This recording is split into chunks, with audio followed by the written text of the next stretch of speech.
ਸ੍ਰੀ ਰਾਗ ਮਹੱਲਾ ਪੰਜਵਾ।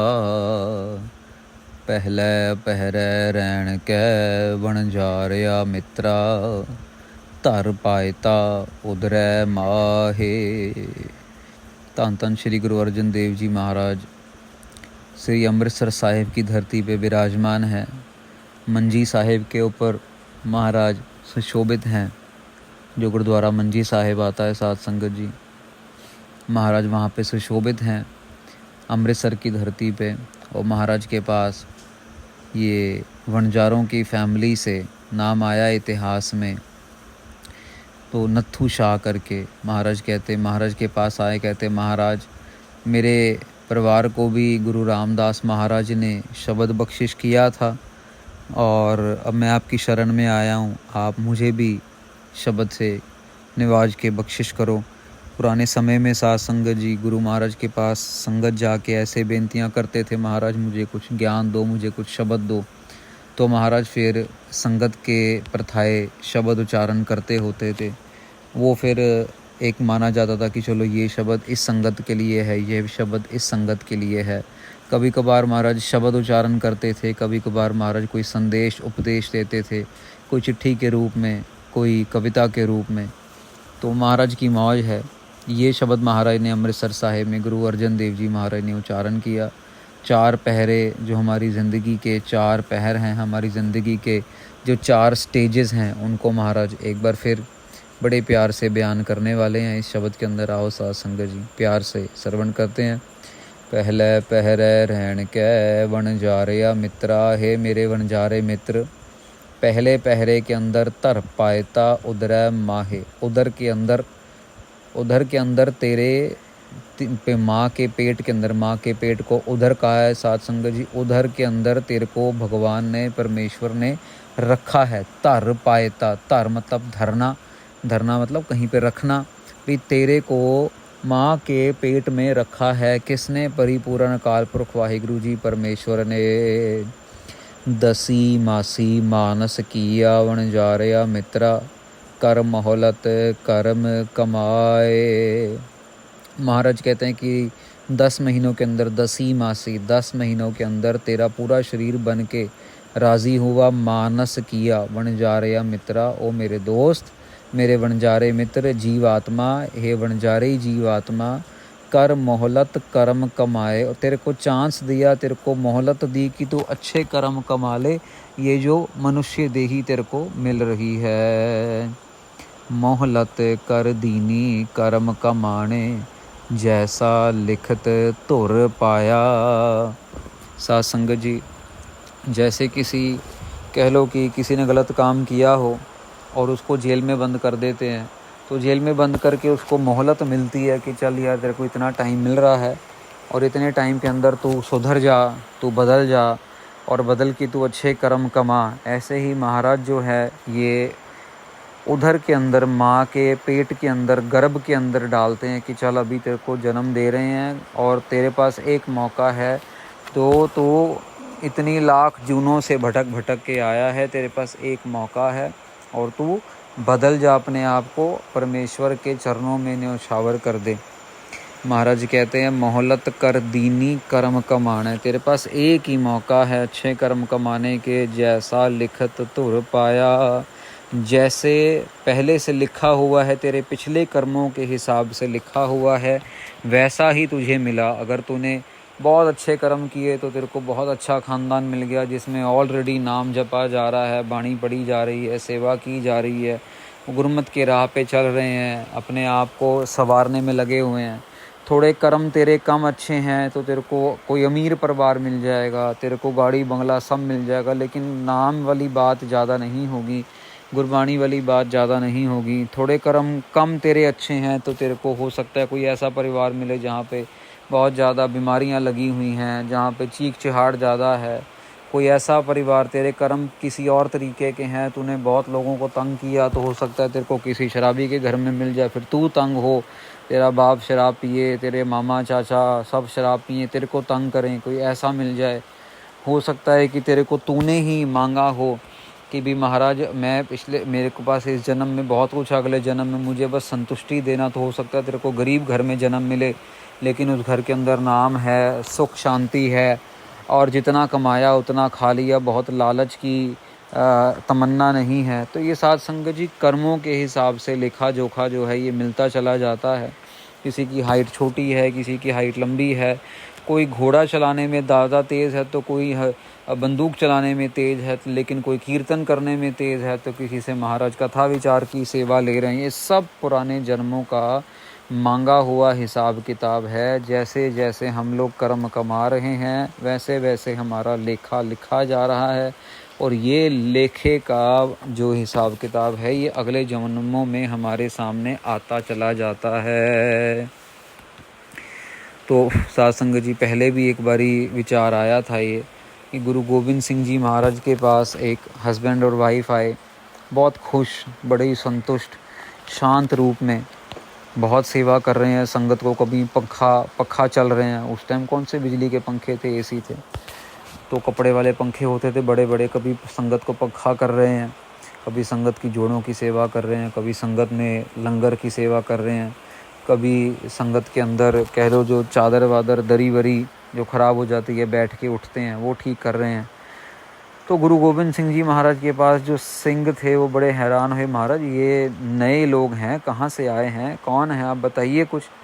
तो महाराज कहते कि कल खुद ही पूछ लेना दीवान में जब आएंगे सुबह। तो अमृत वेले का दीवान हुआ, दोनों हस्बैंड वाइफ सामने आए, महाराज को माथा टेका।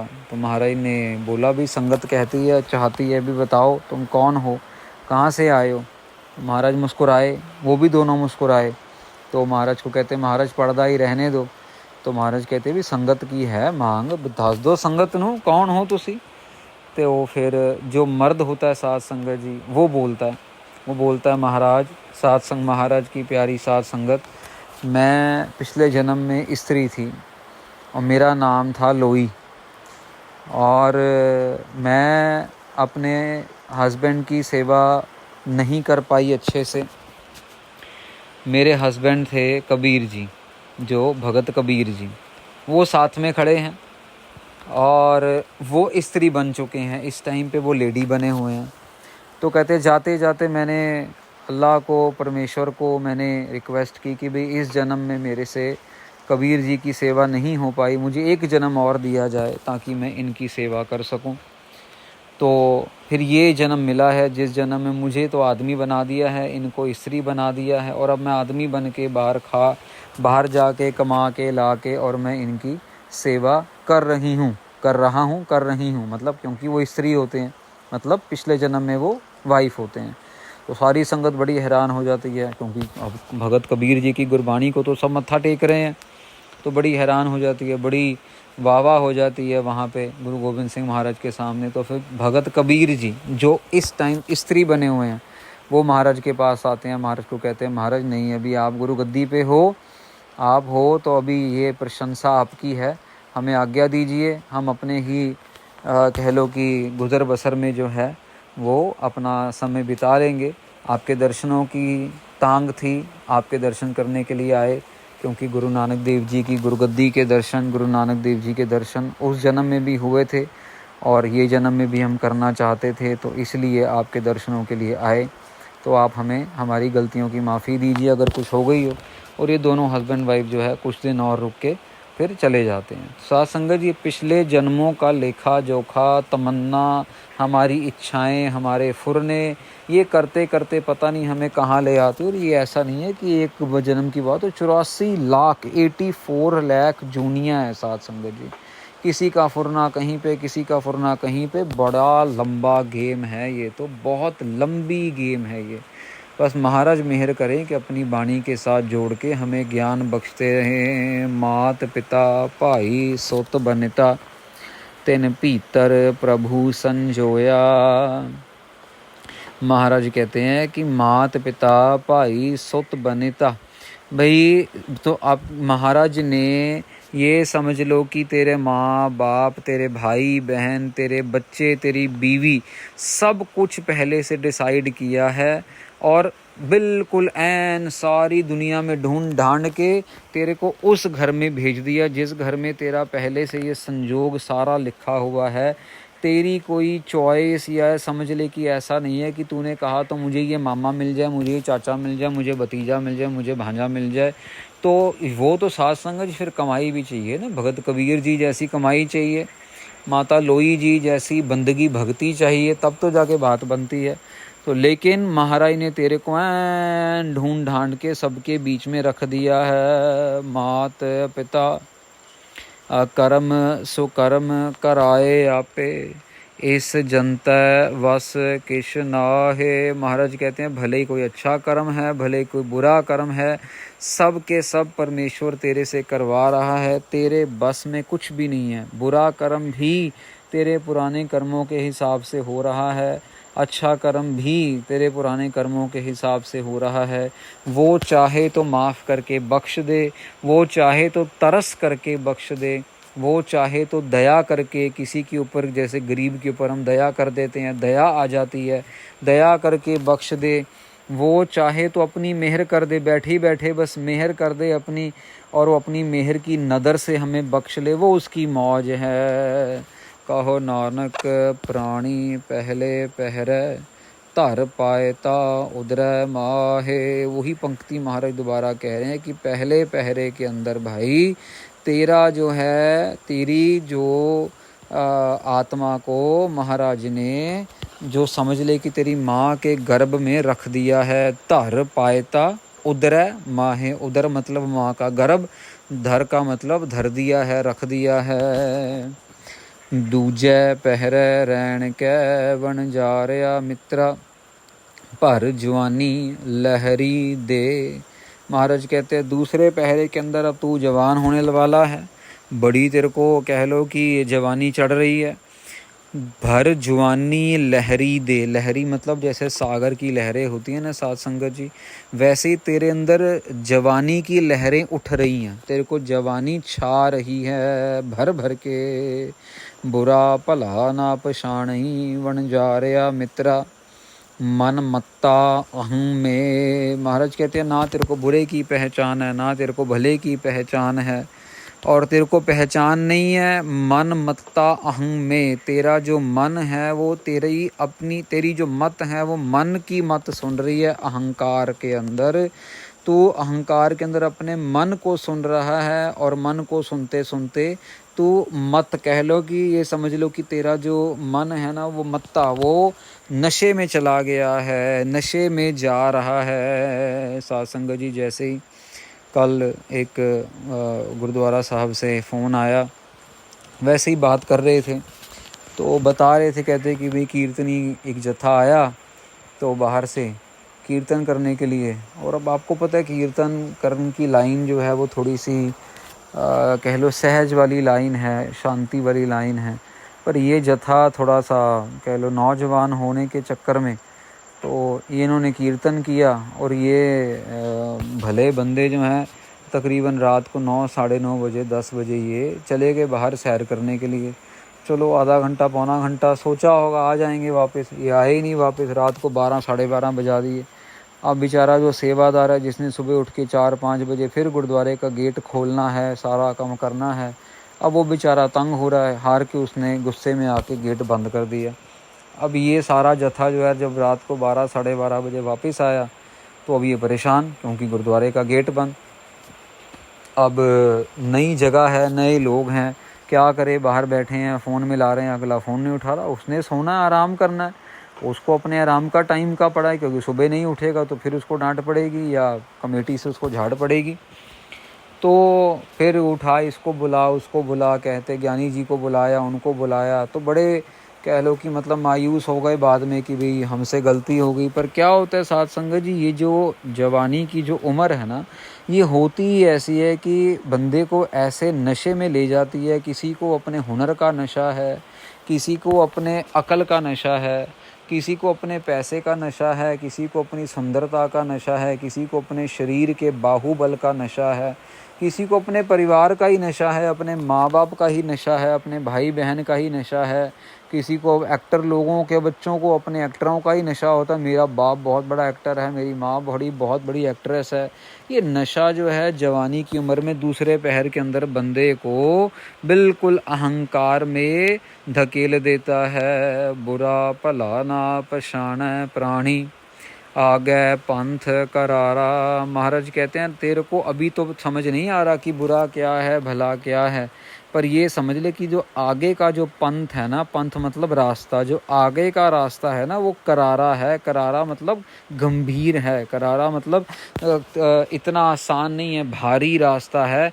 करारे के बहुत मतलब बन जाते हैं साध संगत जी यहाँ पे कि बहुत ज़्यादा मुश्किल है। करारे का मतलब बहुत ज़्यादा गर्म है, करारे का मतलब बहुत ज़्यादा संगीन है, सीरियस है। करारे का मतलब आ जाता है कि बहुत ज़्यादा ऊंचा है, मतलब कि इतना चढ़ना उस रास्ते पे आसान नहीं है। बहुत सारे अर्थ आ जाते हैं। पंथ करारा पूरा सतगुर कबहू ना सेवया। महाराज कहते हैं पूरा सतगुर कबहू ना सेवया, पूरे सतगुरु की कभी सेवा की नहीं, बस यहाँ चले गए वहाँ चले गए, ये खा लिया वो खा लिया, सोडा पी लिया, कोका कोला पी लिया, पूरे सतगुरु की सेवा की नहीं। सिर ठाडे जम जंदारा, पता तब लगता है जब सिर के ऊपर जम का डंडा पड़ता है, जमदूत का डंडा पड़ता है। धर्म राय जब पकरस बवरे, तब क्या जवाब करे। महाराज कहते हैं जब धर्मराज ने पकड़ना है ना तो उसको जवाब देना मुश्किल हो जाएगा। जब वो पूछेगा भैया कितना नाम जपा, तो हम बोलेंगे अरे नाम वो क्या होता है, हमें तो पता ही नहीं, किसी ने बताया ही नहीं, हम तो बस खाते पीते रह गए सारी उम्र, हम तो खेलते कूदते रह गए सारी उम्र, नाम के बारे में तो हमें पता ही नहीं है। कहो नानक दूजै पहरै प्राणी, पर जोबन लहरी दे। यहाँ पे महाराज फिर वही पंक्ति रिपीट कर रहे हैं कि दूसरे पहरे के अंदर लहरें जो हैं ना, जोबन की जवानी की लहरें जो हैं वो बहुत ऊंची ऊंची उठ के हमें जो हैं वो झुला रही हैं, ऊपर कर रही हैं नीचे, जैसे लहरों के अंदर ऊपर नीचे जैसे सिक्के को हम ऊपर फेंकते हैं ना सात्संग जी, फिर सिक्का नीचे आ जाता है, टॉस करते हैं हम लोग। ये यहाँ पे जवानी की लहरें जो हैं हमें ऊपर नीचे फेंक रही हैं, ऊपर नीचे आगे पीछे दाएं बाएं फेंक रही हैं। ये दूसरे पहरे के अंदर।